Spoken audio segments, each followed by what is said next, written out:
Welcome to my YouTube channel. तो आज के वीडियो में हम लोग देखने वाले हैं आप सभी के होने वाले क्लास 9 फाइनल एग्जाम के मैथ्स के क्वेश्चन पेपर का सॉल्यूशन। तो इस क्वेश्चन पेपर का सॉल्यूशन आप बच्चे एंड तक देख के जाएं और जो भी क्वेश्चन आपको आज इस क्वेश्चन पेपर में बताए जा रहे हैं, जो भी क्वेश्चन आप बच्चों के साथ आज इस क्वेश्चन पेपर में डिस्कस किए जा रहे हैं, आप इनका डिटेल सॉल्यूशन ज़रूर देखें, क्योंकि ऐसे क्वेश्चन या फिर सेम कह लो यही क्वेश्चन पेपर आप सभी के एनुअल एग्ज़ाम में आने के पूरे चांसेस हैं, चाहे आप किसी भी स्टेट में रह के पढ़ाई करते हों, चाहे आप किसी भी स्कूल के स्टूडेंट हों। तो यह जो क्वेश्चन पेपर है आपके एग्ज़ाम के पॉइंट ऑफ व्यू से बहुत ही ज़्यादा इंपॉर्टेंट रहने वाला है। तो इसका सॉल्यूशन आप बच्चे एंड तक देखें, जो भी क्वेश्चन आप बच्चों के साथ आज इसमें डिस्कस किए जा रहे हैं।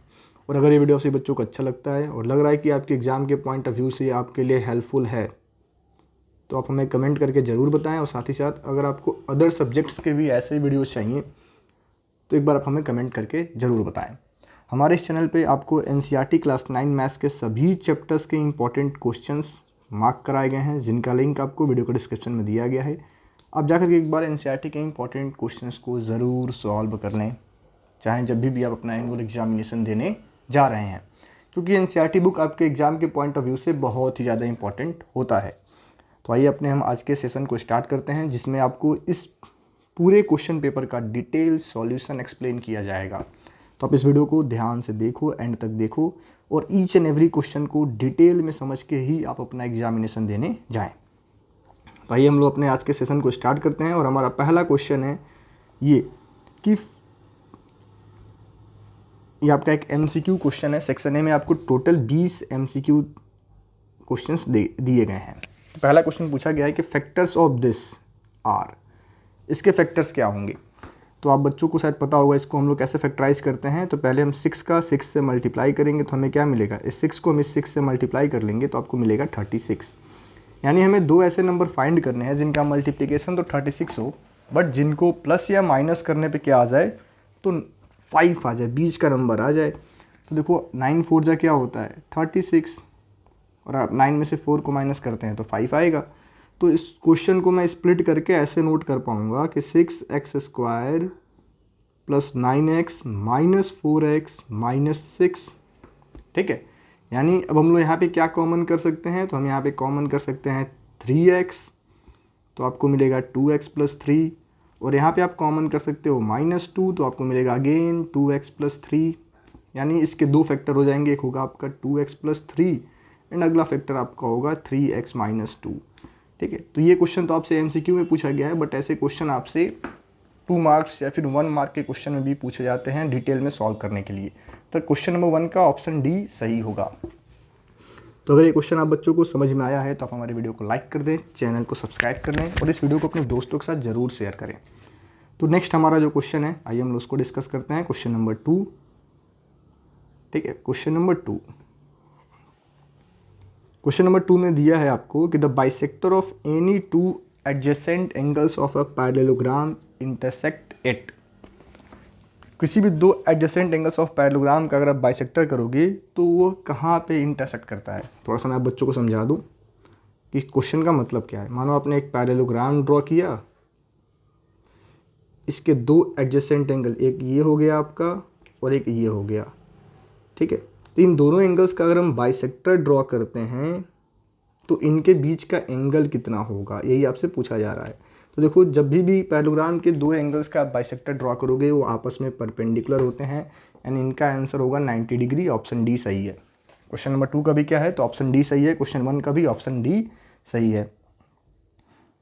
देन अगला क्वेश्चन हमारा है क्वेश्चन 3 कि which is not the criteria of congruency. तो कौन सा ऐसा है जो कॉन्ग्रुएंसी का क्राइटेरिया नहीं है। तो आप बच्चों को चैप्टर 7 जो आपका ट्राइंगल है उसमें पढ़ाया जाता है कि टोटल हमारे 5 होते हैं क्राइटेरिया ऑफ कॉन्ग्रुएंसी। पहला आपका होता है साइड साइड साइड, दूसरा आपका होता है साइड एंगल साइड, तीसरा आपका होता है angle side angle, then angle angle side और देन RHS। तो ये 5 हमारे क्राइटेरिया होते हैं किसके लिए, तो कॉन्ग्रुएंसी ऑफ ट्रायंगल्स को प्रूफ करने में। तो यानी ऑप्शन सी हमारा ये क्राइटेरिया फॉर कॉन्ग्रुएंसी नहीं है। ठीक है, देन आइए नेक्स्ट हमारा क्वेश्चन है क्वेश्चन नंबर 4 कि the linear equation this in 2 variable is parallel to x axis, parallel to y axis, passing through the origin, none of this. देखो हमें इक्वेशन क्या दिया है कि x plus 0 y plus 9 equals to में 0। तो 0 से हम किसी नंबर को मल्टीप्लाई करते हैं तो 0 हो जाएगा। तो हमारा क्वेश्चन बनता है x प्लस 9 इक्वल्स टू 0। तो कभी भी आपको इस टाइप का इक्वेशन दिख जाए कि x प्लस 9 इक्वल्स टू 0, तो ये आपका हरदम होता है पैरेलल टू y एक्सिस, यानी ऑप्शन बी सही होगा। क्वेश्चन नंबर 4 का ऑप्शन बी सही होगा। देन अगला क्वेश्चन हमारा है question 5, which of the following is not a solution of the linear equation. Solution का मतलब क्या होता है कि अगर हम x के प्लेस पे कोई नंबर पुट करें और y के प्लेस पे कोई नंबर पुट करें तो हमारा LHS इक्वल्स टू RHS आना चाहिए। तो अगर ऐसा होगा तो वो सॉल्यूशन होगा, वरना सॉल्यूशन नहीं होगा। तो देखो यहाँ पे आप अब 1 बाई 1 चाहो तो पुट करके चेक कर सकते हो कि कौन सा ऐसा नंबर है जिसको पुट करने पे आपका LHS इक्वल्स टू RHS नहीं होगा। जैसे अगर हम लोग इस वाले को सब्स्टिट्यूट करते हैं, x के प्लेस पे 2 पुट करें तो 2 इंटू 2 माइनस y के प्लेस पे 3 पुट करें तो 3 इंटू 3 इक्वल्स टू में 12 आना चाहिए। तो देखोगे आप 2 4 जा 2 2 जा 4, 3 3 जा 9, यानी जब आप इनको माइनस करते हो -5 आ गया जो कि 12 के इक्वल नहीं है, यानी ये जो आपका ऑप्शन बी है वो इसका सॉल्यूशन नहीं है। तो आशा करते हैं ये भी आपको समझ में आया होगा। देन अगला क्वेश्चन है आप बच्चों के लिए क्वेश्चन नंबर 6 कि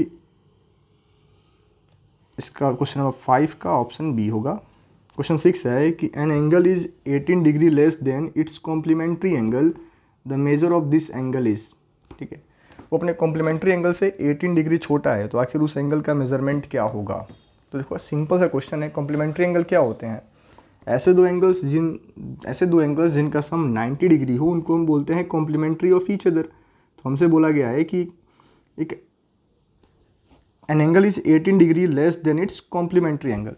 तो हमें एक ऐसे एंगल के बारे में बताना है जो अपने कॉम्प्लीमेंट्री एंगल से 18 डिग्री छोटा है, तो आखिर वो एंगल कौन सा होगा। ठीक है, तो मान लो आप कि let the angle be x.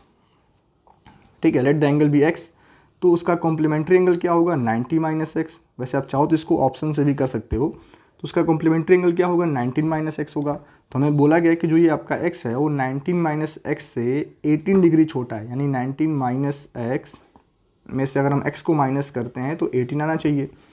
तो 90 माइनस 2x आपको मिल गया 18, तो 2x की वैल्यू आ गई 72, x आ गया आपका 36। तो इसका ऑप्शन ए सही होगा 36 डिग्री। तो ये क्वेश्चन आप बच्चों को कैसा लग रहा है आप हमें एक बार कमेंट करके ज़रूर बताओ। अगला है कि for drawing a frequency polygon of a continuous frequency distribution we plot the points whose ordinates are the frequencies of the respective classes and abscissa are respectively. Abscissa क्या होते हैं आपके? तो एब्सिसा जो आपका होता है, अगर आपने सही से पढ़ा होगा तो class mark of the classes. क्या होता है? Class mark of the classes. ठीक है, the value of semi perimeter of A equilateral triangle is triangle having area is this. The value of semi perimeter, आपसे पूछा गया सेमी पेरीमीटर की value क्या होगी जिसका एरिया आपको दे रखा है। तो एरिया ऑफ इक्विलेटरल ट्रायंगल का फार्मूला क्या होता है? √3/4a², जो कि आपको दिया है 4√3। तो आप ध्यान से देखोगे तो √3 से आपका √3 कैंसिल, a² आ गया आपका 16, a की वैल्यू आ गई 4, यानी साइड हमारा क्या आ गया 4 आ गया। तो पेरीमीटर ऑफ ट्रायंगल का फार्मूला क्या होता है? पेरीमीटर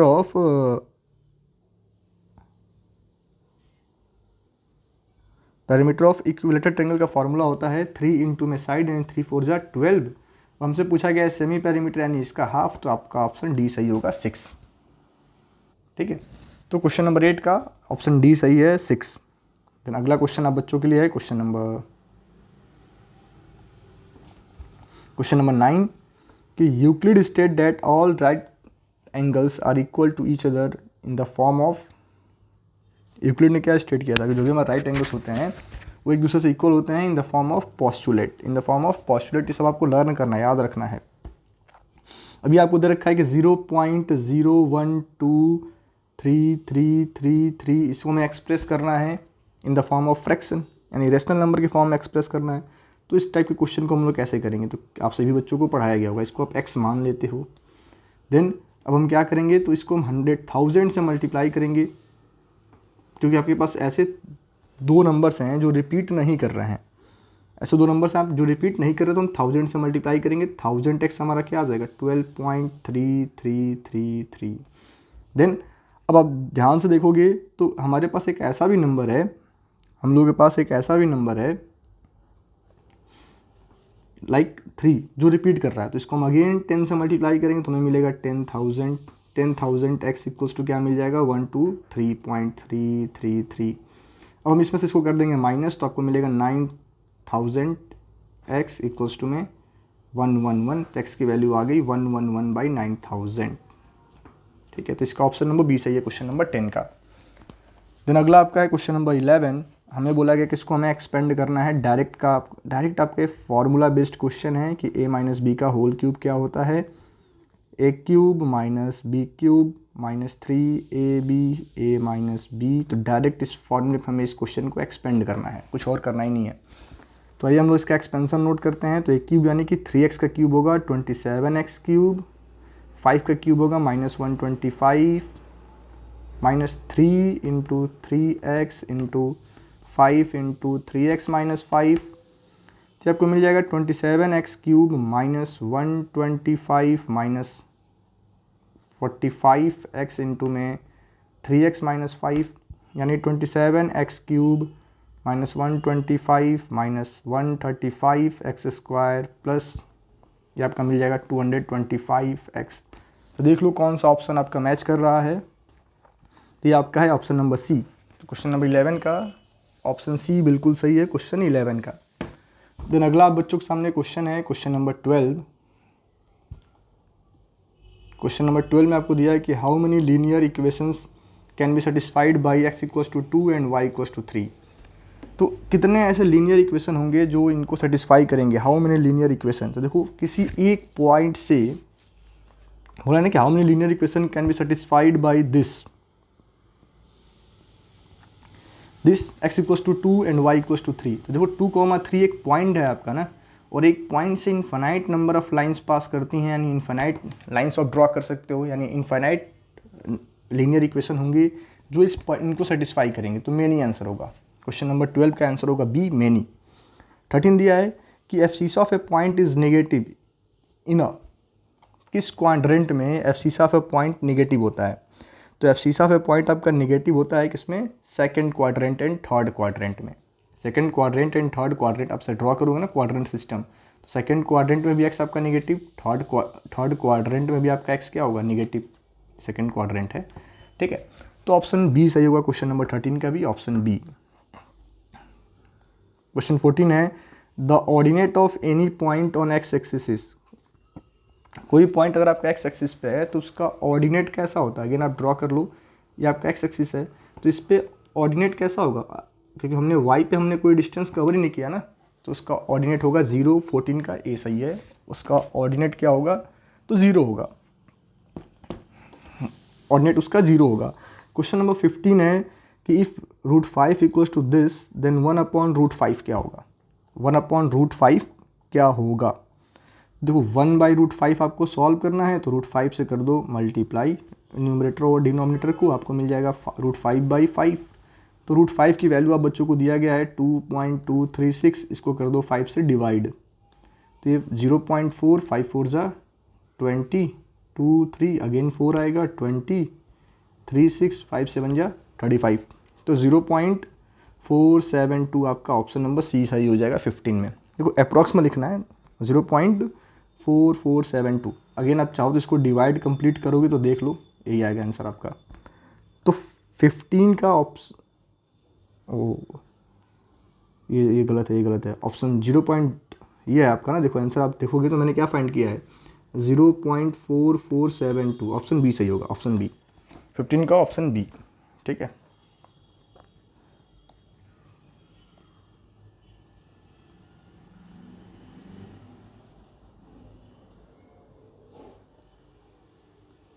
ये सही है। ठीक है,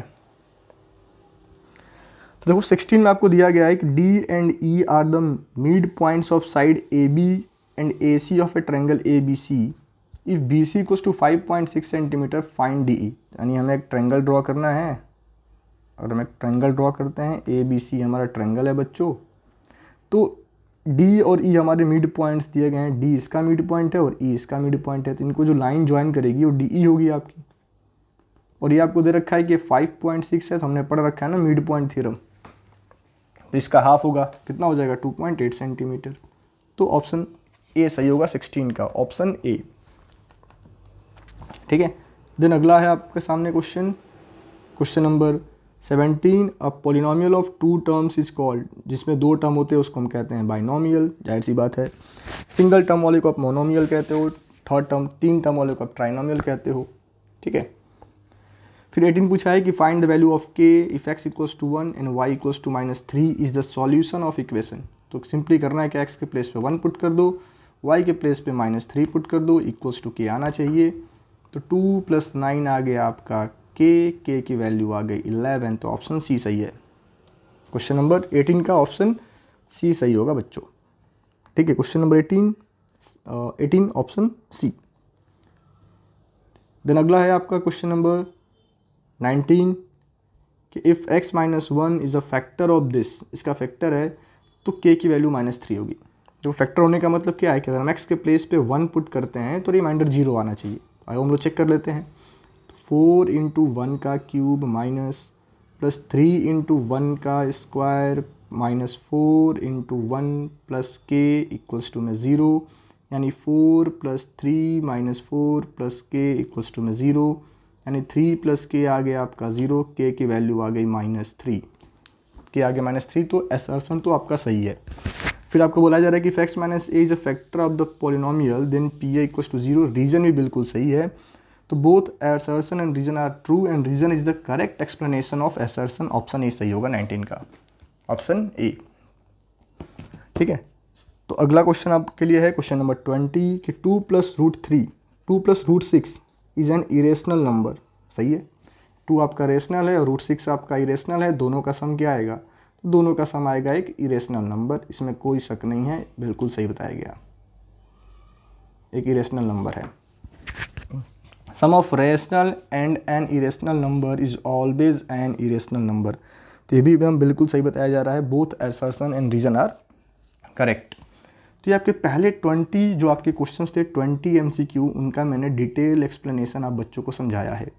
तो अगर वाकई में ये वीडियो आपसे बच्चों को लग रहा है कि आपके एग्ज़ाम के पॉइंट ऑफ व्यू से हेल्पफुल है, आपका एक अच्छा रिवीजन हो रहा है, ठीक है, तो एक बार आप हमें कमेंट करके ज़रूर बताएं। और अगर अच्छा लग रहा है तो अपने दोस्तों के साथ इस वीडियो को शेयर करना तो आप लोग बिल्कुल भी ना भूलें। क्या नहीं भूलना है बच्चों? तो अपने दोस्तों के साथ शेयर करना इस वीडियो को आपको बिल्कुल भी नहीं भूलना है। तो हम लोग अब आगे स्टार्ट करते हैं अपना सेक्शन बी। और सेक्शन बी जो कि आपको यहाँ काफ़ी अच्छे अच्छे क्वेश्चंस दिख रहे होंगे, इनको हम लोग कर रहे होंगे सेक्शन बी में। 21 क्वेश्चन नंबर 21 में आपको दिया गया है कि short put is metallic sphere of radius 4.9 centimetre. If the density of metal is 7.6 ग्राम पर centimetre cube, find the mass of the short put. देखो, जब भी ऐसे क्वेश्चन आपसे पूछे जाए कि मास फाइंड करना है, वेट फाइंड करना है, तो आप डायरेक्ट समझ जाओ, आपको कुछ सोचना ही नहीं है, आप समझ जाओ कि आपको वॉल्यूम ही निकालना है। क्या निकालना है? वॉल्यूम। ठीक है, तो और हम लोग कैलकुलेट करते हैं volume of sphere. Volume of sphere तो आप बच्चों को तो पता ही होगा वॉल्यूम ऑफ स्फेयर का फॉर्मूला कि 4/3 πr³ होता है, यानी 4/3 × 3 × 22/7 × 4.9 × 4.9 × 4.9। ठीक है, ऐसा हो जाएगा। देखो सारा यहाँ कैलकुलेशन का गेम है। तो 7 से ये आपका 0.7 टाइम्स में कैंसिल होगा। तो 4/3 × 22 × में 0.7 × में 4.9 × में 4.9। ठीक है, तो जब आप इसको सिंप्लीफाई करोगे ना, मैं यहाँ पे कैलकुलेटर से कर लेता हूँ क्योंकि इतना हमारे पास टाइम नहीं है। आप लोग क्या करोगे, इन सबको मल्टीप्लाई करके 4 से मल्टीप्लाई कर देना, फिर 3 से डिवाइड कर देना। तो मैं इसको चेक कर लेता हूँ।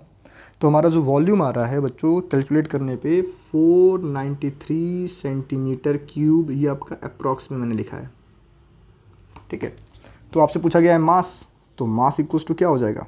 मास का फॉर्मूला होता है volume into density, volume into density. तो वॉल्यूम आपका 493 है इंटू 7.8 मल्टीप्लाई कर लो, आपका आंसर आएगा मेरे ख्याल से 384 5.44 ग्राम। ठीक है, ये भी अप्रॉक्सीमेट आंसर आ रहा है। तो ये आपके क्वेश्चन नंबर 21 का सॉल्यूशन रहा। मेन जो बात आपको याद रखना है वो याद रखना है वॉल्यूम ऑफ द स्फीयर का formula and mass equals to क्या होता है, तो वॉल्यूम इनटू डेंसिटी। ये आपको याद होना चाहिए। अगर ये 2 पॉइंट्स आपको क्लियर होंगे तो ये आप इन क्वेश्चंस का इस क्वेश्चन का आंसर कर पाओगे, वरना नहीं कर पाओगे। तो आप इसको नोट डाउन कर लें, तो हम लोग आगे चलते हैं। अगला क्वेश्चन आपसे पूछा जा रहा है क्वेश्चन नंबर 22, किसको में फैक्टराइज करना है। तो देखो ए क्यूब माइनस बी क्यूब का बच्चों ने फॉर्मूला पढ़ा होगा। ये आपका होता है a minus b a square plus a b plus b square. तो इस फॉर्मूले को यूज करके हमें अपने इस क्वेश्चन को करना है। तो एक बार आप लोग इसको ट्राई करो, वीडियो को पॉज करके, और खुद से आप करने की कोशिश करो। 22 क्वेश्चन में आपको ये फार्मूला अप्लाई करके सॉल्व करना है। तो आइए हम लोग इसको ए कह दें, यानी ए क्यूब है आपका और ये आपका बी क्यूब है। ये आपका ए क्यूब हो गया और ये आपका बी क्यूब हो गया। तो ए के प्लेस पे क्या लिखा है, 2x का होल क्यूब माइनस 2xy का होल क्यूब। तो अगर हम लोग इसको सॉल्व करते हैं तो देखो हमें क्या मिलने वाला है कि क्या है फार्मूला आपका, a माइनस बी यानी 2x माइनस वाई। तो a माइनस बी इंटू में आपको क्या मिलेगा, तो 2x का square plus 2x into 2x minus y plus 2x minus y का होल स्क्वायर। ठीक है बच्चों। तो अब अगर हम इसको सिंप्लीफाई करते हैं हमें क्या मिलेगा, 2x minus 2x plus Y.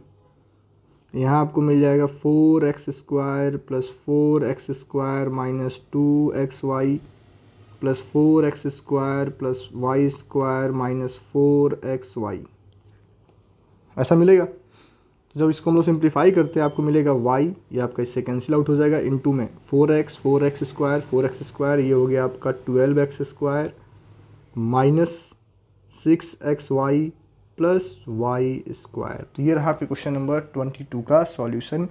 आशा करते हैं आप बच्चों को ये समझ में आया होगा। ठीक। देन अगला आपका है क्वेश्चन नंबर 23 कि write down the coordinates of the point which lie on x axis and y axis both. जो किस पे लाई करेगा, एक्स एक्सिस पे भी लाई करेगा और वाई एक्सिस पे भी लाई करेगा। तो अगर हम लोग एक्स एक्सिस और वाई एक्सिस ड्रॉ कर रहे हैं तो देखो यही एक ऐसा पॉइंट है जिसको आप कहते हो ओरिजिन 0,0, जो दोनों पे लाई करता है। तो हो गया पॉइंट आपका 0,0 whose ordinate is -4 and which lies on y axis. देखो वाई एक्सिस पे लाई कर रहा है, ऑर्डिनेट आपका -4 है तो 0,-4। तो इसका आंसर हो गया 0,-4। देखो तो ये क्वेश्चन नंबर 23 का जो नंबर है आप बच्चों को तो फ्री में दिया गया है, गिफ्ट है आपके लिए, मुफ्त में दिया गया। ऐसे क्वेश्चन आपसे पूछे जाएँ तो फिर क्या ही बात है। Question number 24, if point C lies between 2 points A and B such that AC equals to BC, then prove that AC equals to half of AB, explain by drawing the figure। आओ सबसे पहले हम लोग इसका figure ही draw कर देते हैं। 24 में यहाँ पे सॉल्व करके आप बच्चों को दिखाता हूँ 24। तो सबसे पहले तो हम लोग इसका फिगर ड्रॉ करते हैं। तो ये आपका रहा A, वही स्ट्रेट लाइन करना है ना। तो ये आपका रहा A और ये रहा B, बीच में है कहीं पे C। अब हमें दे रखा है कि AC इक्वल्स टू है BC। देखो ऐसे क्वेश्चन आपसे पूछे जाते हैं, postulates of Euclid division lemma है। ठीक है, तो हम क्या करें, दोनों तरफ AC को प्लस कर दें। तो AC प्लस AC हमें क्या मिलेगा, BC प्लस AC। तो BC प्लस AC ये जुड़ के आपका हो जाएगा AB और यहाँ पे आ गया 2 टाइम्स AC। तो AC इक्वल्स टू क्या हो गया, हाफ ऑफ AB। यही तो प्रूफ करना था बच्चों। हो गया प्रूफ आपका क्वेश्चन नंबर 24। तो मज़े करो फिर। ठीक है, तो ये रहा आपके क्वेश्चन नंबर 24 का सॉल्यूशन। ऐसे क्वेश्चन आप बच्चों से अक्सर पूछे जाते हैं एग्जाम में। ठीक है, देन अगला क्वेश्चन नंबर 25। फिर इसमें पूछा कि why is axiom 5 the whole is greater than a part consider a universal truth. क्योंकि करेक्ट एक्सप्लेनेशन है, इसका क्या है, करेक्ट एक्सप्लेनेशन है, करेक्ट एक्सप्लेनेशन और वाले क्वेश्चन का आंसर है। Question number 25, the surface area of two sphere in the ratio this, तो find the ratio of their volumes, find the ratio of their volumes. दो स्फीयर का surface area का ratio दिया गया है। तो मान लो आप लेट करते हैं ना कि लेट पहले वाले स्फीयर का रेडियस है r1 और दूसरे वाले स्फीयर का रेडियस है r2। देखो आप लोग थोड़ा सा इसका डिटेल एक्सप्लेनेशन खुद से लिख लेना, ठीक है। तो सरफेस एरिया क्या हो जाएगा, तो surface area of first sphere, surface area of first sphere,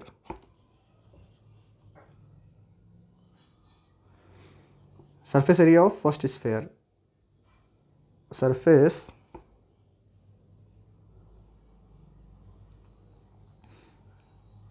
area of first sphere एक क्या होगा, तो 4 पाई r1 का square. Surface area of second sphere तो ये आपका हो जाएगा 4 पाई r2 का स्क्वायर। ऐसा होगा ना बच्चों, 4 पाई r2 का स्क्वायर। तो हमें दे रखा है कि तो S1 by surface area of this by this का रेशियो आपको दिया है 1/4, यानी 4 पाई r1 का स्क्वायर बाई 4 पाई r2 का स्क्वायर। अब बच्चों को दे रखा है 1/4, तो 4 पाई से 4 pi cancel, r1 by r2 का होल स्क्वायर आपको मिला है 1/4। तो अगर मैं इसको यहाँ सॉल्व करूँ तो r1 बाई r2 हमें क्या मिलेगा, √1/4 जो कि आएगा 1/2, 1/2। तो r1 बाई r2 आपका क्या आ गया, 1/2। तो हमसे पूछा गया है वॉल्यूम का रेशियो क्या होगा, वॉल्यूम का रेशियो क्या होगा, आपसे पूछा है ना कि find the ratio of their volumes. तो यहाँ तक आप लोग नोट कर लें, देन हम लोग आगे इसको सॉल्व करते हैं, ठीक है। तो ये मेरे ख्याल से आप बच्चे समझ गए होंगे कि r1 बाई r2 का रेशियो, r1 बाई r2 का रेशियो हमने देख लिया, ये 1/2 आ गया। तो volume of v1 by v2 हमने करना है, तो 4/3 पाई r1 का whole cube by 4/3 pi r2 का होल क्यूब कर लोगे तो 4 पाई ये कैंसिल हो गया। हमारे के पास क्या बचा, r1 cube by r2 cube. तो इसको आप नोट कर सकते हो r1 बाई r2 का होल क्यूब, यानी 1/2 का होल क्यूब, जो कि आपका आएगा 1/8। तो वॉल्यूम का रेशियो क्या आ जाएगा, 1:8, 1:8 वॉल्यूम का रेशियो आ गया। तो ये क्वेश्चन नंबर 25 के पार्ट 1 का सॉल्यूशन रहा। अगला आपका है क्वेश्चन नंबर 25 का पार्ट सेकेंड, 25 का पार्ट सेकेंड।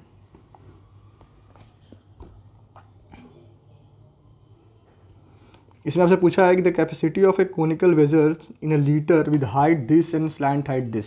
देखो पहले तो आपको एक कोन ड्रॉ कर लो, एक कोनिकल वेजल दिया है जिसका हाइट आप बच्चों को गिवन है, रेडियस हम r लेट करते हैं, हाइट हमें दे रखा है 12 सेंटीमीटर और स्लैंट हाइट दे रखा है 13 सेंटीमीटर। तो आपको पता है कि L स्क्वायर इक्वल्स टू होता है r square plus h square, यानी 13 का स्क्वायर इक्वल्स टू में r स्क्वायर प्लस 12 का स्क्वायर, यानी r स्क्वायर क्या आ जाएगा, तो 169 माइनस 144, r स्क्वायर आपको मिल गया 25। तो r की वैल्यू आ गई √25, r आ गया आपका 5। तो हमें मिल गया ना रेडियस क्या आ गया, 5 आ गया। तो हमसे पूछा गया है कैपेसिटी, तो हमें फाइंड करना होगा वॉल्यूम। तो v आपका होता है 1/3 पाई r स्क्वायर h, यानी 1/3 पाई की वैल्यू हम यूज कर सकते हैं 3.14 इंटू में r स्क्वायर, 5 का स्क्वायर इंटू में 12। तो 3 के टेबल में ये 4 टाइम्स में कैंसिल होगा। तो हमें मिल गया 3.14 इंटू में 25 इंटू में 4, तो आपका आ गया 3.14 इंटू में 100, तो ये आपका आ गया 314 centimetre cube. Volume of conical vessel आ गया। वो आपसे पूछा गया है volume in litre, volume in litre, ठीक है। तो 1000 सेंटीमीटर क्यूब अगर वॉल्यूम होता है तो होता है 1 लीटर के इक्वल, 1 लीटर के इक्वल। तो वॉल्यूम इन लीटर हो जाएगा 3142 डिवाइडेड बाई 1000, यानी 0.314 लीटर। ये आपका आंसर आ गया। तो क्वेश्चन नंबर 25 के पार्ट सेकंड का आंसर ये रहा, ठीक है। मेरे ख्याल से आप बच्चों को समझ में आया होगा, ये आपका आंसर है। तो ऐसे सॉल्व करने से देखो बस आप प्रोसेस समझो, सॉल्यूशन तो आपको लिखना है ना डिटेल में, क्योंकि अब हर एक क्वेश्चन जब आप खुद से सॉल्व करोगे तो ही बेटर होगा। तो अगला हमारा जो क्वेश्चन है उसको हम लोग सॉल्व करते हैं। देखो अगर आप सही से फार्मूला लिखते हो तो आपको 1 मार्क्स 2 मार्क्स तो फार्मूले पे मिल जाएंगे। तो ये सभी चीज़ें आपको याद होना चाहिए। फार्मूला जो है ये याद होना चाहिए। ये जो रिलेशन मैंने यहाँ लिखा है स्लैंट हाइट, रेडियस और हाइट का रिलेशन, ये आपको याद होना चाहिए। ठीक है, तो आइए हम लोग शुरू करते हैं अपना नेक्स्ट क्वेश्चन।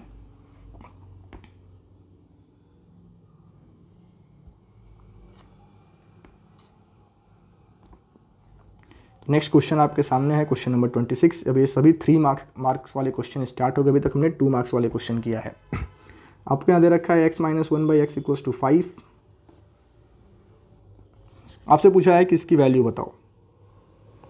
तो देखो सिंपली हमें करना क्या है कि इसका हमें वैल्यू फाइंड करना है x³ माइनस 1/x³ का।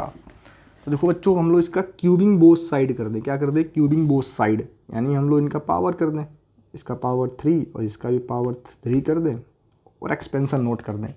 तो फार्मूला क्या होता है? a³ minus b³ minus 3 into a into b into में x minus 1/x equals to आ गया 5। 5 का क्यूब क्या होगा? 125। देखो x से आपका x कैंसिल हो गया, तो x³ माइनस 1/x³ माइनस 3 और इसके प्लेस पे हम अगेन क्या लिख सकते हैं? 5 लिख सकते हैं इंटू में 5 इक्वल्स टू 125, यानी x³ माइनस 1/x³ आपका हो जाएगा 125 प्लस 15 जो कि इक्वल होगा 140 के। किसके? तो आपका 140 के इक्वल है। ये रहा आपके क्वेश्चन नंबर 26 का आंसर। किसके इक्वल है? 140। तो ये आपका क्वेश्चन नंबर 26 का पहले पार्ट का आंसर है। आप इसको डिटेल में समझ के नोट डाउन कर लें। देन इसको इरेज कर रहा हूँ। अगला पार्ट अब बच्चों का है 26 का पार्ट सेकंड। ये आपको दिया गया है और हमें बोला है भैया इसको फैक्टराइज करो। क्या बोल दिया है? इसने सोचा ही नहीं, सीधा बोल दिया भैया इसको फैक्टराइज करो। ठीक है, तो एक बार आप लोग इसको ट्राई करें, बताएं इसको हम लोग कैसे फैक्टराइज कर पाएंगे। कि आखिर इसको हमें फैक्टराइज करना है तो हम लोग कैसे करें। तो ऐसा क्वेश्चन कभी भी आपसे पूछा जाए तो सबसे पहले आपको एक फैक्टर ढूंढना होता है खुद से, कि ऐसा एक नंबर आपको फाइंड करना है जो इसका फैक्टर हो।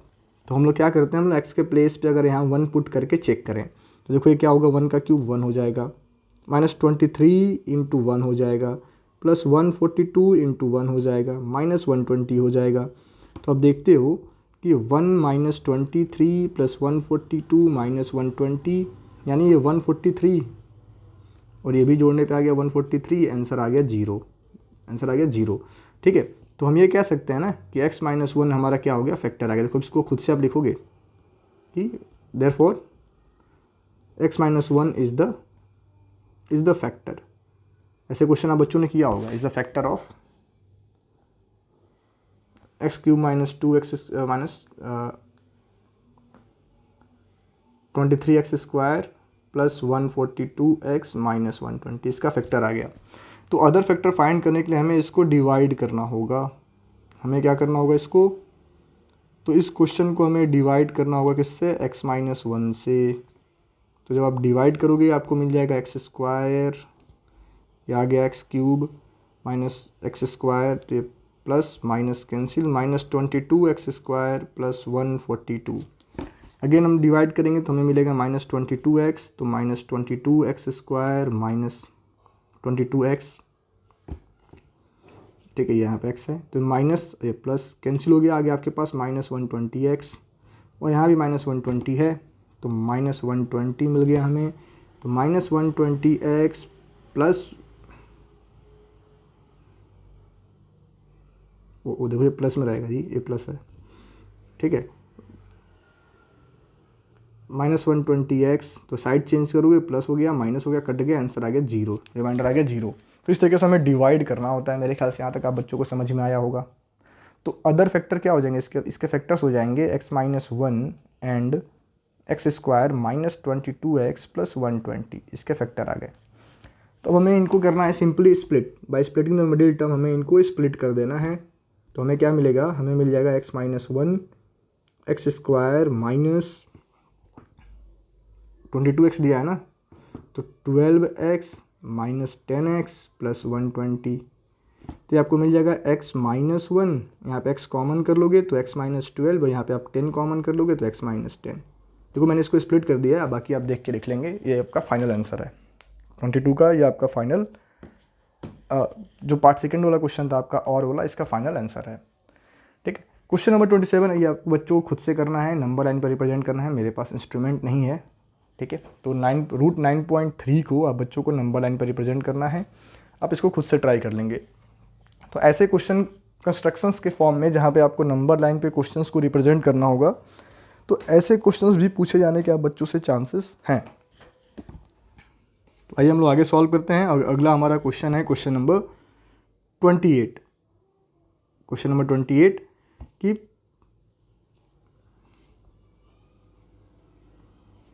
क्या बोला है 28 में कि prove that angle subtended by an arc at the centre is double the angle subtended by an any point on the remaining part of the circle. ये देखो पूरा पूरा क्लास 9 का सर्कल का थियरम है और ये आपको प्रूफ करना है। तो सिंपल सा बताता हूँ मैं, यहाँ पे मैं एक्सप्लेन करता हूँ आपको। एक सर्कल बना दो, ये आपका सेंटर रहा सर्कल का, ठीक है, और ये एक एंगल यहाँ बना दो।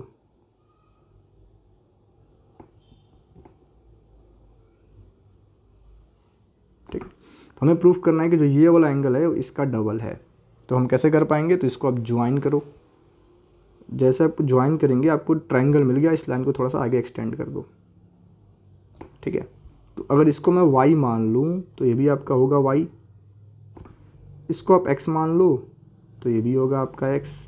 अब आप बच्चों ने पढ़ा होगा किसी भी ट्रायंगल में जो हमारा एक्सटीरियर एंगल होता है ये सम ऑफ टू अपोजिट इंटीरियर के इक्वल होता है। तो मैं इसको थोड़ा सा बड़ा करके दिखाता हूँ आपको।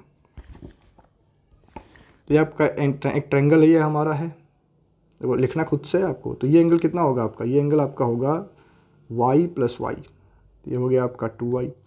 ये एंगल कितना होगा बच्चों, तो 2x हो जाएगा। यानी इसका मैं नाम दे दूँ, एंगल AOB नाम दिया जाए और इसका नाम C दिया जाए, तो एंगल AOB कितना हो गया आपका, तो 2x + 2y, यानी 2 अगर आप कॉमन कर दो तो x + y हो गया। और एंगल ACB कितना हो गया, ACB आपका हो गया x + y। तो जाहिर सी बात हमने प्रूफ कर दिया ना, देखो हमने कर तो दिया कि angle AOB is 2 times angle ACB, यही आपको प्रूफ करना था। तो ऐसे आप इसको समझ के खुद से नोट डाउन करना। ठीक है, तो मैंने आपको क्वेश्चन समझा दिया है, सॉल्यूशन आप बच्चों को खुद से लिखना है क्वेश्चन नंबर 28 का। हाँ, अगर ना समझ में आए तो एक बार आप हमें कमेंट करेंगे, इसका मैं अलग से वीडियो प्रोवाइड कर दूंगा। अगला आपका है question number 29। The triangle ABC, देखो फिगर यहाँ पर दे रखा है, बढ़िया सा पूरा अच्छे से फिगर बना कर दिया गया है। AB = AC आपको दिया गया है कि AB आपका AC से इक्वल है। B is produce to D, ठीक है, such that AD = BD, AD = AB, such that AD = AB। ठीक है, तो so that angle BCD is a right angle. देखो ये फिगर और वाले क्वेश्चन का, सॉरी इसका हमें फिगर 29 के पार्ट 1 का फिगर तो हमें खुद ड्रॉ करना पड़ेगा बच्चों। ठीक है, इसको फिगर तो हमें ड्रॉ करना पड़ेगा। तो हमें दिया है कि एक ट्रायंगल है ABC अपने पास, जो आइसोसेलेस ट्रायंगल है, such that BA is produce to D।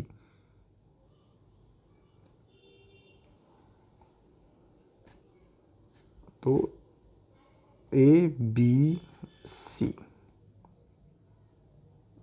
Figure में बना देता हूँ पहले। ठीक है, तो ये आपको बोला गया कि BA को आप प्रोड्यूस कर रहे हो कहाँ तक, D तक, such that AD = BD, AD = AB। Okay, तो ये D रहा, ये AD आपका AB के इक्वल है। ठीक है, ये वाला साइड B इसके इक्वल है। तो ये आपको दे रखा है, हमसे पूछा गया so that BCD is a right angle triangle. ये आपको शो करना है कि जो ट्रायंगल बन रहा है ना वो राइट एंगल ट्रायंगल है। अब आप ध्यान से देखोगे तो ये अगर इसके इक्वल है तो ये वाला एंगल x होगा, तो ये भी आपका x होगा। ठीक है, जब AB = AC है एंड AD = AB है, तो इसका मतलब क्या हुआ कि AC भी आपका AD के इक्वल है। ठीक है, अब आप ध्यान से देखेंगे तो ये वाला एंगल कितना होगा, एक्सटीरियर एंगल ऑफ ट्रायंगल है तो 2x हो जाएगा। देखो स्टेटमेंट आपको खुद से लिखना है बच्चों, ये आपका 2x हो जाएगा। ठीक है, कोई समस्या इसमें? मेरे ख्याल से आप बच्चों को कोई समस्या तो नहीं होगा, ये आपका 2x हो गया।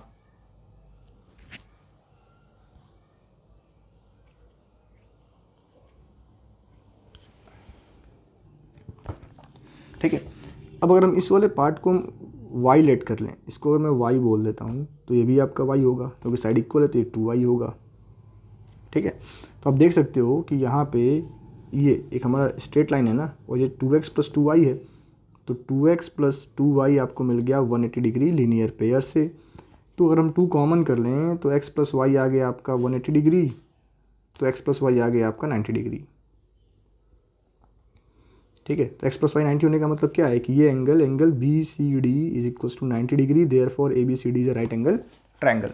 B C D is a right angle triangle. मेरे ख्याल से आप बच्चे इसका प्रूफ समझ गए होंगे। देखो स्टेटमेंट तो खुद से आपको लिखना पड़ेगा, हर एक क्वेश्चन को लिख के बताने पे बहुत टाइम लगेगा। हाँ, अगर लिखने में दिक्कत आए तो आप हमें ज़रूर बताइएगा, मैं एक्सप्लेन कर दूंगा दोबारा। 29 का part, this second in right angle triangle ABC. देखो आपको बोला गया कि राइट एंगल ट्रायंगल एबीसी है, एट सी पे राइट एंगल है।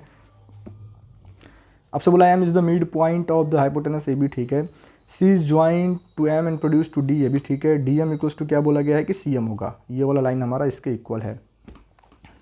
ठीक है, D is joint to B, D is joint to B, तो आपसे को प्रूफ करना है कि ए एम सी और बी एम डी कॉन्ग्रुवेंट होंगे। ए एम सी और बी एम डी क्या होंगे, तो कॉन्ग्रुवेंट होंगे, ये हमें प्रूफ करना है। ठीक है, बोला गया कि एम क्या है, M is the mid point of hypotenuse है, तो जाहिर सी बात है ये वाला इसके इक्वल होगा। तो in triangle A M C and triangle B M D D M B M D, चलो ठीक है बी एम डी ट्रायंगल है यहाँ पे, तो क्या आप मिल जाएगा आपको, इसका A M side B M के इक्वल है, एंगल ए एम सी आपका इक्वल है एंगल बी एम डी के वर्टिकली अपोजिट एंगल, और आपका ये M C side D M के इक्वल है। And triangle A M C is congruent triangle B M D by side angle side. हो गया प्रूफ। पहला क्वेश्चन मेरे ख्याल से आप समझ गए होंगे कि ये वाला एंगल इसके इक्वल है, ये इसके साइड इक्वल है, ये साइड इसके इक्वल है, तो ट्रायंगल हमारा कॉन्ग्रुएंट होगा by side angle side, by side angle side. अब आपको प्रूफ करना है बच्चों कि हमें क्या प्रूफ करना है कि D B C is a right angle triangle. तो जब हमने इसको कॉन्ग्रुएंट प्रूफ कर दिया तो यहाँ से आपको क्या मिल जाएगा, यहाँ से आपको मिल जाएगा कि A C equals to B D होगा by C P C T, corresponding parts of congruent triangle. ठीक है, मेरे ख्याल से आप यहाँ तक तो एकदम सही से समझ गए होंगे।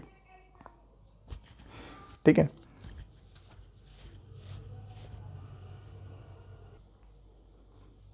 And this angle is equals to this angle, this angle क्यों, तो we C P C T होगा, angle M A C is equals to angle M B D, M B D, और एक ऐसे एंगल है तो alternate interior angle. These are, इसको आप नोट कर लेना, मैं यहीं नोट करता हूँ, दीज आर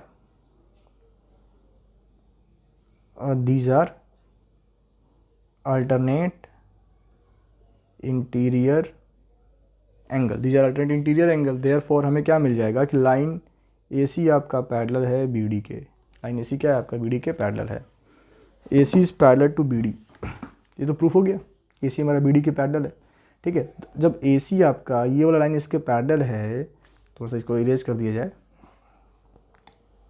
जब ये लाइन इसके पैरेलल है तो इन दो एंगल्स का सम कितना होगा 180 degree, because these are co interior angles. तो angle D B C plus angle A C B equals to होगा 180 डिग्री, तो angle D B C plus 90 degree equals to angle 180 degree, तो एंगल डी बी सी कितना आ गया आपका 90 degree हो गया, अप्रूव्ड क्वेश्चन नंबर 2। ठीक है, तो मेरे ख्याल से आप इसको नोट डाउन कर लें वीडियो पॉज करके। क्वेश्चन नंबर 3 ए सी का, कि D B C is congruent to triangle A B C, तो in triangle D B C and triangle A C B, A B common है, angle B is equals to angle C each 90 degree है, और D B equals to A C हमने अभी prove किया था, तो triangle D B C is congruent triangle A C B by side angle side. हो गया प्रूव डी बी भैया, एंजॉय करो। ठीक है, तो तो क्वेश्चन नंबर 29 के पार्ट 3 का सॉल्यूशन ये भी रहा। देखो ये 3 मार्क्स के क्वेश्चन आप बच्चों से पूछे जाएंगे। अगला क्वेश्चन आपके लिए है क्वेश्चन नंबर 30। इसमें मैं दिया है कि triangular park A B is inside the campus of Green Valley Apartment. Inside the campus of Green Valley Apartment all age group peoples used to visit the park. The park has sides this. A gardener Dhania has put a fence all around it and also plant grass inside. Based on the above information, answer the following question. How much area does he need to plant grasses? How much area does he need to plant grasses? If the park is similar to equilateral triangle of perimeter this, then what will be the area of the park?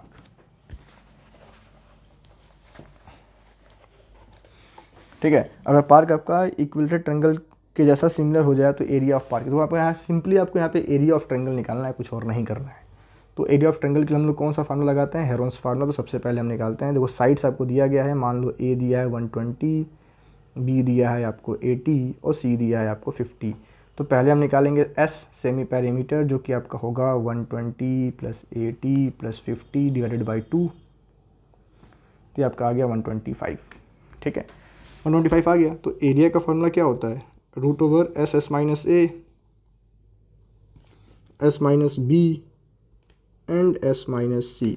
तो ये आपका आ गया √125। 125 में से आप 120 को minus करोगे तो 5 आएगा।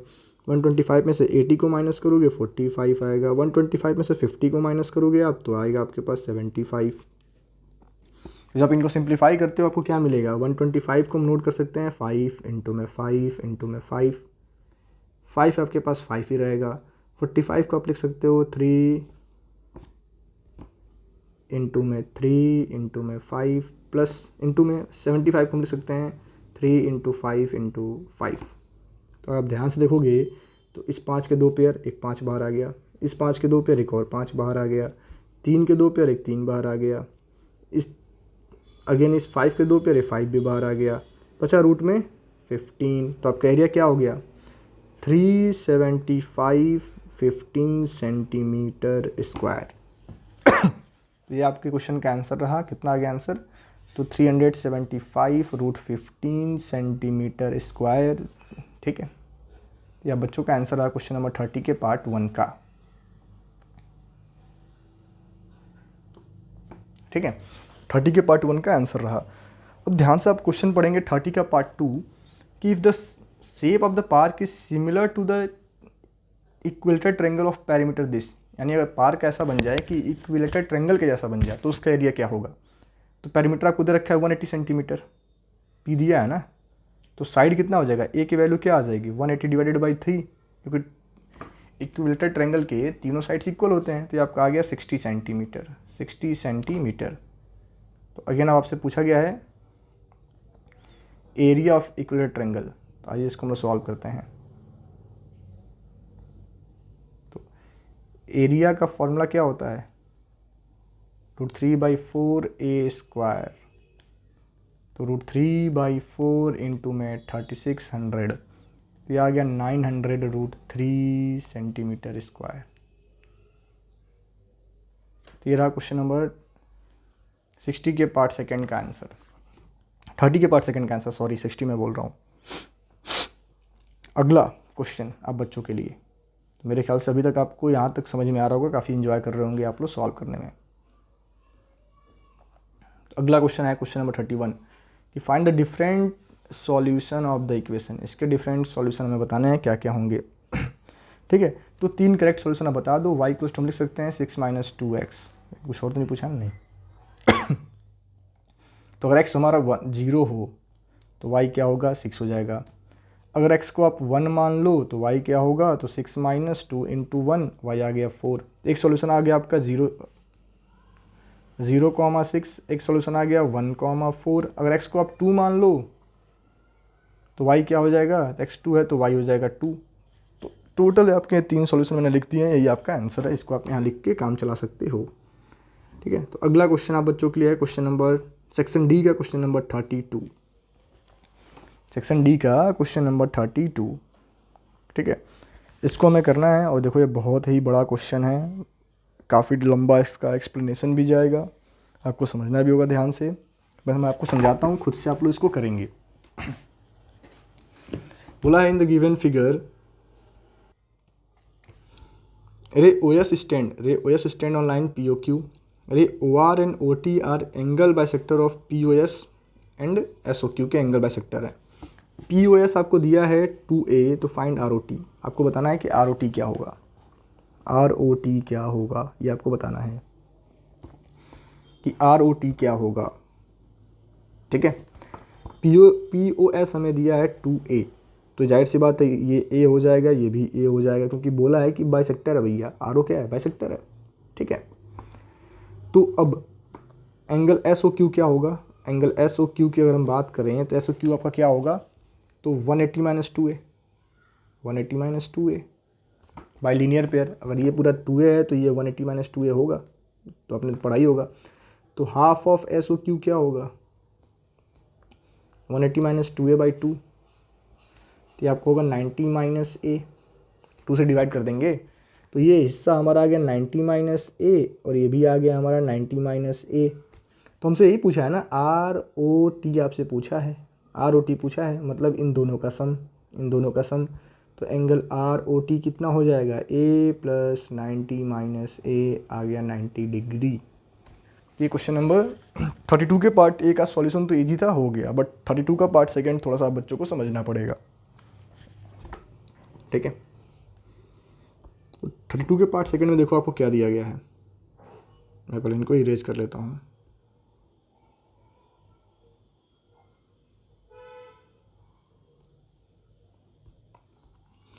यहाँ दिया गया in the given figure PQ and RS are two mirror placed parallel to each other, and an incident ray AB strikes the mirror PQ at B.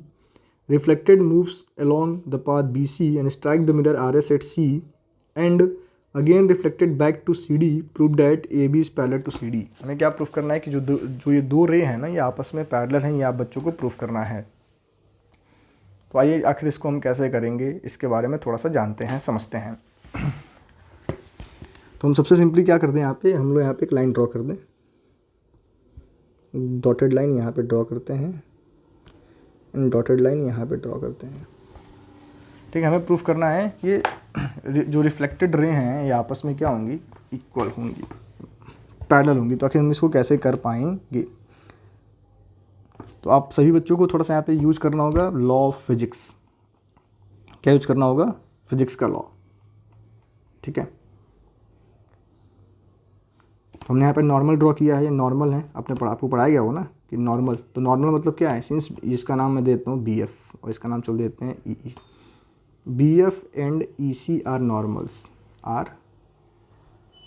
Normals, therefore BF is parallel to EC। और आपने पढ़ा होगा कि physics में पढ़ाया था ना कि angle of incidence equal to angle of reflection.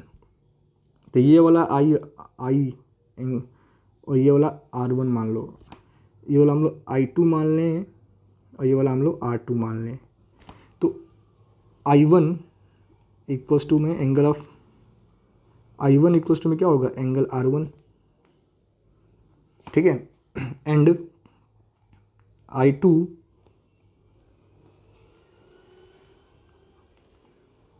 Angle I2 equals to angle R2, ऐसा होगा ना बच्चों।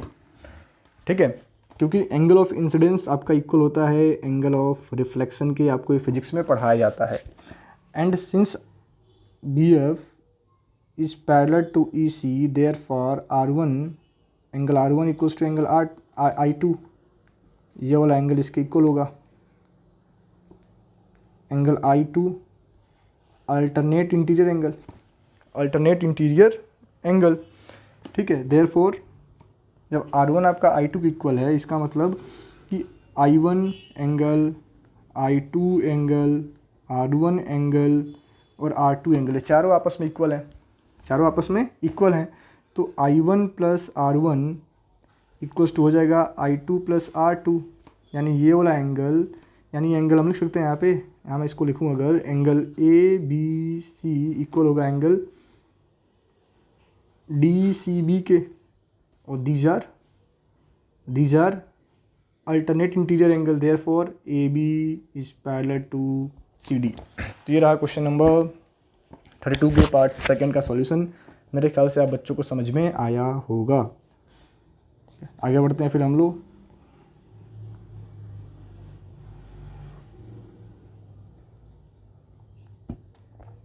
अगला क्वेश्चन आपका क्वेश्चन नंबर 33 है। देखो ये पूरा का पूरा सरफेस एरिया एंड वॉल्यूम का क्वेश्चन है कि Monica has piece of canvas area इतना, since it is use to conical tent made with a base इतना, assuming that the stitching margin and wasting incurred while cutting amounts approximately this, तो find the volume of the tent. Can it, देखो canvas आपको दे रखा है कि canvas का area, जो मोनिका के पास कैनवस है उसका एरिया कितना है, तो 551 मीटर स्क्वायर।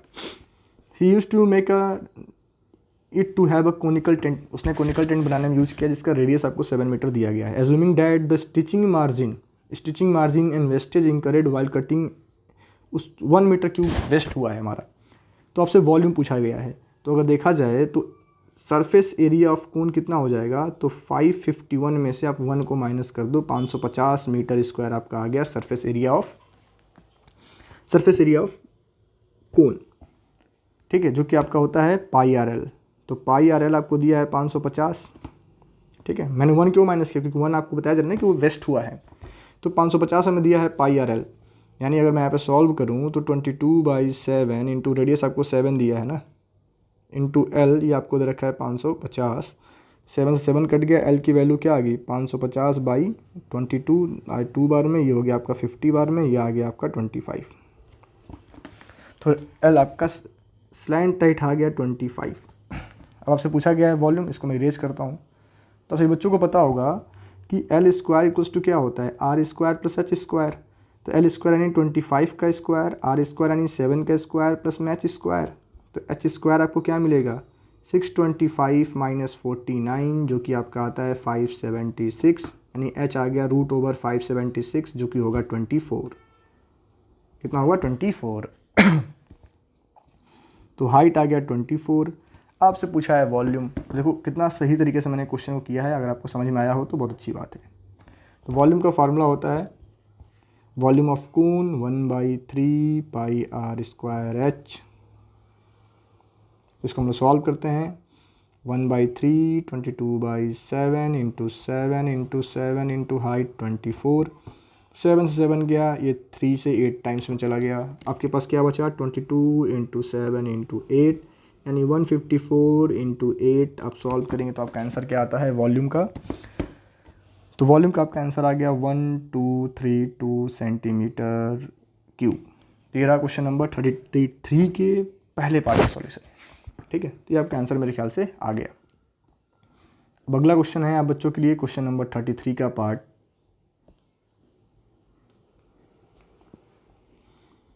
सेकंड। इसमें दिया है कि आपके पास एक राइट एंगल ट्रायंगल है जिसका 5 side centimetre, 12 centimetre and 13 centimetre है। अब आपसे बोला क्या जा रहा है कि if the triangle A B C is revolved about the side this, 12 centimetre के अलोंग आप उसको घुमा रहे हैं, तो find the volume of the solid so obtained. देखो ये आपका ट्रायंगल है, ये 12 सेंटीमीटर है, ये 13 है और ये 5 है। तो अगर मैं इसको रोटेट कर दूँ, घुमा दूँ, मैं इसको ऐसे रोटेट कर रहा हूँ, ऐसे मैं रोटेट कर रहा हूँ, तो हमें क्या मिलेगा, एक कोन मिलेगा। क्या बनेगा फिगर, एक कोन बनेगा जिसका हाइट 5 होगा, जिसका रेडियस 5 होगा, हाइट 12 होगा। रेडियस 5 होगा, हाइट 12 होगा। तो आपसे पूछा गया है वॉल्यूम, तो देखो रेडियस तो हमारा हो गया, रेडियस आपका 5 हो गया, हाइट आपका 12 दिया है पहले से। तो वॉल्यूम का फार्मूला क्या होता है, यहाँ पे मैं कर देता हूँ 1/3 पाई आर स्क्वायर एच, ठीक है। तो पाई के फॉर्म में अपना आंसर हम छोड़ सकते हैं, 1/3, हाइट आपको दे रखा है पाई, 5 का स्क्वायर इंटू 12, फिर 4 बार में कट गया, तो पाई इंटू 25 इंटू 4, यानी 100 पाई आपका आंसर आ गया, 100 पाई सेंटीमीटर क्यूब। तो पहले पार्ट का मैं आंसर यहाँ नोट कर देता हूँ, 100 पाई सेंटीमीटर क्यूब। अब मेरे ख्याल से आप बच्चे इसको रिलेट कर पा रहे होंगे आखिर ये कैसे सॉल्व हो रहा है, ठीक है। अगला है आपका इसी में, तो 3 केस पूछे हैं, कुछ और बहुत ज़्यादा आपसे नहीं पूछा गया है, इसमें 3 केस पूछा गया है और तीनों केस का हमें आंसर करना है। अगला केस है कि if A B C is revolve about the side 5 centimetre, यानी आपका हाइट ऑफ 5 सेंटीमीटर हो जाएगा, रेडियस आपका 12 बन जाएगा, और हाइपोटेनस तो फिक्स ही है तो फिक्स रहेगा ही, रेडियस क्या बन जाएगा आपका 12 बन जाएगा। तो अगेन हम वॉल्यूम अगर निकाल दें तो 1/3, पाई को हम पाई रहने देते हैं, 12 का स्क्वायर 144 इंटू 5, तो इसको आप जब इससे कट करोगे कितना आएगा, 48 टाइम्स में कट होगा, कितने टाइम्स में, 48 टाइम्स में, और 48 इंटू 5 आप करते हो तो आपका आंसर मिल जाएगा 240। तो इस वाले का आंसर आ गया 240 पाई सेंटीमीटर क्यूब। अब आपसे बोला है find the ratio of the volume of two solid obtained, दोनों का रेशियो पूछा है, तो 100 पाई अपॉन 240 पाई, तो पाई से पाई कट गया, 0 से 0 कट गया, आपका आंसर आ गया 5/12। तो रेशियो क्या आ गया 5:12। तो ये रहा आपके क्वेश्चन नंबर 30 के पार्ट सेकंड का आंसर, रेशियो आ गया आपका 5:12। नेक्स्ट क्वेश्चन है आप बच्चों के सामने क्वेश्चन नंबर 34 कि in a parallelogram ABCD 2 points P and Q are taken on diagonal BD such that DP equals to BQ, ये आपको दिया गया है।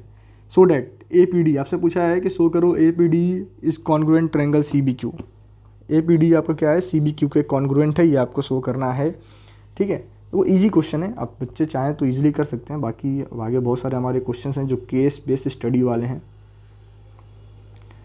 तो अगर ये वीडियो आप बच्चों को अच्छा लग रहा है, देखो 1 घंटा का मैंने पूरा डिटेल सॉल्यूशन वीडियो आप बच्चों को समझाया है, और वाकई में वीडियो आप बच्चों को अच्छा लग रहा है तो आप हमारे चैनल को ज़रूर सब्सक्राइब करें, वीडियो को लाइक करें, अपने दोस्तों के साथ शेयर करना तो आप भूलें ही नहीं, शेयर करना ही करना है आपको।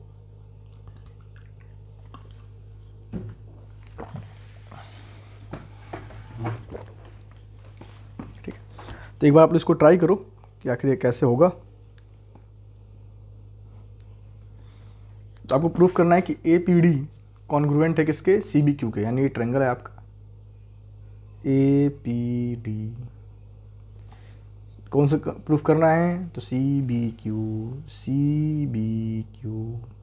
देखो हम लोग कैसे कर सकते हैं, ये वाला साइड इसके इक्वल होगा, ये वाला एंगल इसके इक्वल होगा, लिख सकते हो ना, in triangle APD and triangle CQB, in triangle APD and triangle CBQ।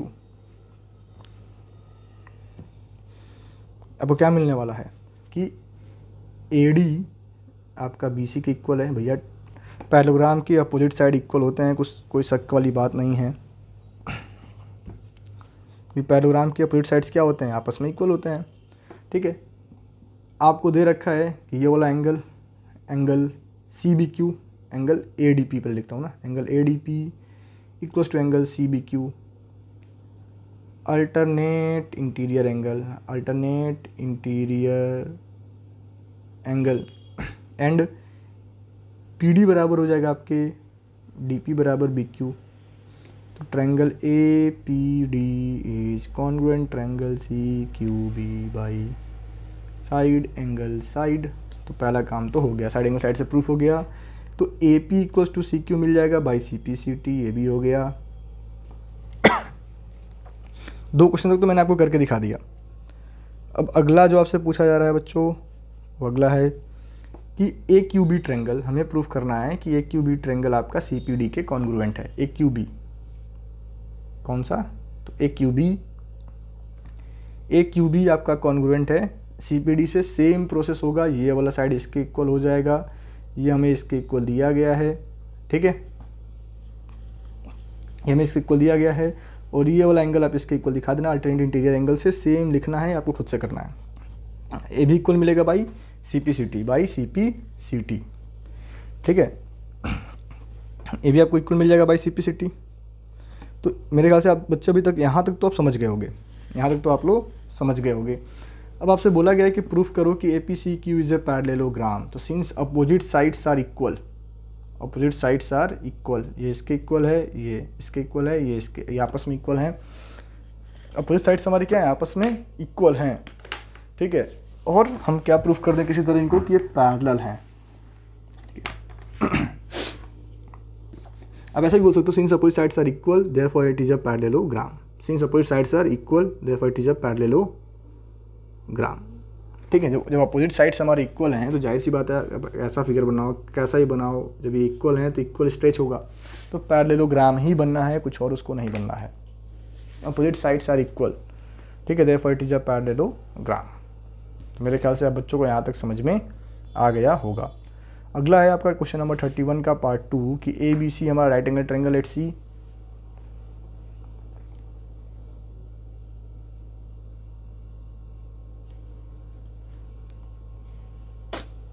Thirty four का जो अगला क्वेश्चन है देखो कि ABC एक राइट एंगल ट्रायंगल है एट सी। तो चलो राइट एंगल ट्रायंगल बना लेते हैं पहले, एक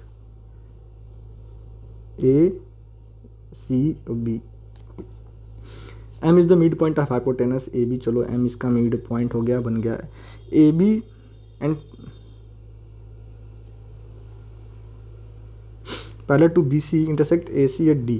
तो एक लाइन यहाँ जा रही है जो इसके पैरेलल है, ठीक है, और AC को इंटरसेक्ट कर रहा है पॉइंट D पे। तो आपको शो करना है कि D is the mid point. अब सभी बच्चों ने पढ़ा है कि by converse of mid point theorem, by converse of mid point theorem ये खुद आपको करना है बच्चों। By converse of mid point theorem ये प्रूफ हो जाएगा D is the mid point, खुद करना है, ठीक है। अब आपको प्रूफ करना है कि MD तो since MD is parallel to BC therefore angle D is equals to angle C। तो जब ये 90 डिग्री है तो ये भी 90 डिग्री होगा, तो ये प्रूफ हो गया MD is perpendicular to AC। और वो प्रूफ करना है कि CM is equals to MA। CM किसके इक्वल है, तो ये हमें प्रूफ करना है कि ये वाली लाइन किसके इक्वल है, CM is equals to MA equals to half of AB। CM किसके इक्वल है, MA के इक्वल है, और ये हाफ ऑफ AB होगा। ये आप बच्चों को प्रूफ करना है, ठीक है। तो मेरे ख्याल से आप इसके लिए क्या कर सकते हो, CM equals to MA proof करने के लिए आप लोग ट्रायंगल्स को कॉन्ग्रुएंट प्रूफ कर दो कि in triangle AMD, in triangle AMD and triangle CDM या फिर CMD जो भी लिख लो, CMD ये लाइन कॉमन है, ये वाली लाइन कॉमन, अरे भैया ये वाली लाइन कॉमन है, ये इसके इक्वल है, हमने अभी प्रूफ किया कि D is the mid point of AC, और ये एंगल इसके इक्वल है 90 डिग्री। ये ट्रायंगल्स हमारे कॉन्ग्रुएंट हो जाएंगे by side angle side. CPCT में आपको मिलेगा AM इक्वल्स टू CM, ठीक है। तो जब AM आपका CM के इक्वल हो गया, और AM क्या है आपका, तो हाफ ऑफ AB है, क्योंकि M is the mid point. तो मेरे ख्याल से आप बच्चे से समझ गए होंगे और आप इसको लिख लेंगे, इन दो ट्रायंगल्स को आप कॉन्ग्रुएंट प्रूफ करेंगे, आपका ये थर्ड वाला कॉन्सेप्ट प्रूफ हो जाएगा, ठीक है। तो इसको आपको खुद से लिखना है, खुद से करना है, नहीं कर पाओ तो आप मुझे करके ज़रूर बताना। तो अगला क्वेश्चन आपके लिए है कि draw frequency polygon to represent. इसको भैया खुद से करना है आपको, फ्रीक्वेंसी पॉलीगॉन। अब ये मैं कहाँ बनाऊँ, आप ये खुद करना, ठीक है। 35 तो ये तो आपको खुद से करना है बच्चों, इसके अब सॉरी। और सेक्शन ही हमारा ये केस बेस स्टडी वाले, इसको हम लोग करते हैं कि two partner start business together, they decided to share their capitals depending upon variable expenditure. The capital of two partners together is given by this which is the product of their individual share factors. तो आपसे पूछा पहला question कि write the degree of the given polynomial and also write the name of the polynomial on the basis of degree. तो degree क्या है, 2 है, और कौन सा पोलिनोमियल है आपका, तो अब बच्चों को बहुत अच्छे से पता होगा, क्वाड्रेटिक पॉलिनोमियल। क्वाड्रेटिक पॉलिनोमियल कौन सा है आपका, तो quadratic polynomial. Name the polynomial of amount invested by each partner. देखो तो ये क्या है, तो बोला गया ना कि this is the product of their individual shares. मतलब जाहिर सी बात है, दो पॉलिनोमियल्स को मल्टीप्लाई किया गया होगा, यानी दोनों कैसे होंगे, तो लीनियर होंगे, लीनियर पॉलिनोमियल, लीनियर पॉलिनोमियल्स, ठीक है। What the share of two partners invested individually. तो इसको हमें क्या करना होगा, इसको हमें फैक्टराइज करना होगा। तो आइए हम लोग इसको फैक्टराइज करते हैं। 4x² माइनस 8x माइनस 5 है, तो इसको आप लिख पाओगे 4x² minus 10x minus plus 2x minus 5। यहाँ पे आप कर दो 2 कॉमन, 2x कॉमन करोगे तो 2x माइनस 5 मिलेगा। यहाँ पे आप +1 कर लो, 2x माइनस 5 मिल गया। तो ये आपका आ गया 2x minus 5 and 2x plus 1। तो ये उनके इंडिविजुअल शेयर्स आ गए, ये उनके क्या आ गए, इंडिविजुअल शेयर्स आ गए। फिर आपसे पूछा गया, इसी में एक और क्वेश्चन पूछा है कि what is the total amount invested by both if x equals to 100। तो सिंपली आप क्या करो, x के प्लेस पे 100 पुट कर दो। तो 4 इंटू 100 का स्क्वायर माइनस 8 इंटू 100 माइनस 5, ठीक है। तो जब इसको सॉल्व करेंगे तो ये आपको मिल जाएगा 40,000 माइनस 800 -5, तो आपका आंसर आता है 39195। ठीक है, 39195। तो आशा करते हैं आप बच्चों को ये समझ में आया होगा। तो देखो केस बेस्ड स्टडी का कितना सिंपल क्वेश्चन है। अगर आपने कॉन्सेप्ट पढ़ रखा है, सही से समझा है, तो केस बेस्ड वाले क्वेश्चन तो आपको फ्री में नंबर देके जाएंगे। तो अगला क्वेश्चन आपका है क्वेश्चन नंबर 37। आशा करते हैं बच्चों को आपको समझ में आया होगा।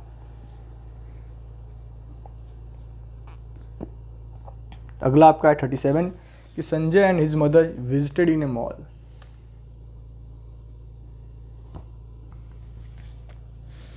तो अगला नेक्स्ट क्वेश्चन आपका क्वेश्चन नंबर 37 है और आप लोग इसको एक बार ट्राई करो, देन हम लोग इसका भी आंसर करते हैं। और मेरे ख्याल से ये आपका आखिरी क्वेश्चन है। बोला है Sanjay and his mother visited in a mall. इसके पास एक और क्वेश्चन है, क्वेश्चन नंबर 38।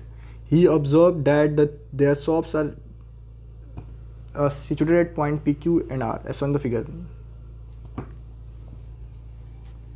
PQ के बीच का डिस्टेंस 8 सेंटीमीटर है, PR के बीच का डिस्टेंस 6 सेंटीमीटर है, वो आपका सेंटर है। Find the measure of angle QPR। तो खुद एंगल इन सेमी सर्कल क्या होता है, 90 डिग्री। कितना सिंपल क्वेश्चन आपसे पूछा गया है, पहला क्वेश्चन 90 डिग्री हो जाएगा। Find the radius of the circle, आपसे पूछा है find the radius of the circle. ठीक है, राइट एंगल ट्रायंगल है। अब राइट एंगल ट्रायंगल है तो ये 8 दिया है और ये आपको दे रखा है PR के बीच का रेडियस 6 दिया है। तो आप ध्यान से करो तो इसका पूरा का पूरा हाइपोटेनस कितना आएगा, 10 आएगा, 10/2 होगा, 5 सेंटीमीटर। पेरीमीटर ऑफ सर्कल क्या होता है, तो 2πr आपका फॉर्मूला होता है। तो 2 इंटू में 22/7, चाहे 3.14 यूज़ कर लेते हैं, इंटू में 5, तो आपका हो जाएगा 3.14 इंटू में 10 आ गया 31.4 centimetre. 31.4 centimetre. Find the measure of triangle angle QSR का मेजर आपसे पूछा गया है। तो अगर आप QSR बनाओगे, अगर इसको हम ज्वाइन कर दें भैया, QSR अगर हम लोग ज्वाइन करते हैं तो आप देखोगे ये भी क्या बन रहा है, ये भी आपका एंगल इन सेमी सर्कल, ये भी कितना होगा, 90 डिग्री होगा, ये भी होगा 90 डिग्री। तो ये आपके क्वेश्चन नंबर 37 का आंसर रहा। देखो कितना सिंपल सा चिंदी क्वेश्चन आपसे पूछा गया है। अगला आपका क्वेश्चन नंबर 38 है और ये आखिरी क्वेश्चन है। और आशा करते हैं आप बच्चों को ये मेरा डिटेल्ड एक्सप्लेनेशन वीडियो काफ़ी अच्छा लगा होगा। तो बाकी बहुत सारा स्टोरी पढ़ने का कोई मतलब है नहीं, इसको हम लोग सीधा रेशनलाइज करते हैं। तो इसको जब रेशनलाइज करोगे तो हमें क्या करना होगा, √3 - 2 से ऊपर नीचे मल्टीप्लाई करना होगा। तो आपको मिल जाएगा √3 - √2 अपॉन में √3 का स्क्वायर माइनस √2 का स्क्वायर, यानी √3 - √2 अपॉन में 3 - 2। तो इसका आंसर आ गया √3 - √2। इसका आंसर आ गया √3 - √2, √3 - √2। ठीक है, अगला आपसे पूछा है कि इसको मैं सेकंड क्वेश्चन में हमें बोला गया है कि क्लासीफाई करना है। क्या करना है बच्चों सेकंड क्वेश्चन में, कि क्लासीफाई एज रेशनल और इरेशनल। तो 6 - √27 दिया है, -√20, तो ये आपका प्लस √27 + 8 हो जाएगा। तो ये कैंसिल आउट हो गया, आपका आंसर आ गया 14। 14 एक रेशनल नंबर है, तो क्या होगा, रेशनल। एक नंबर का क्वेश्चन।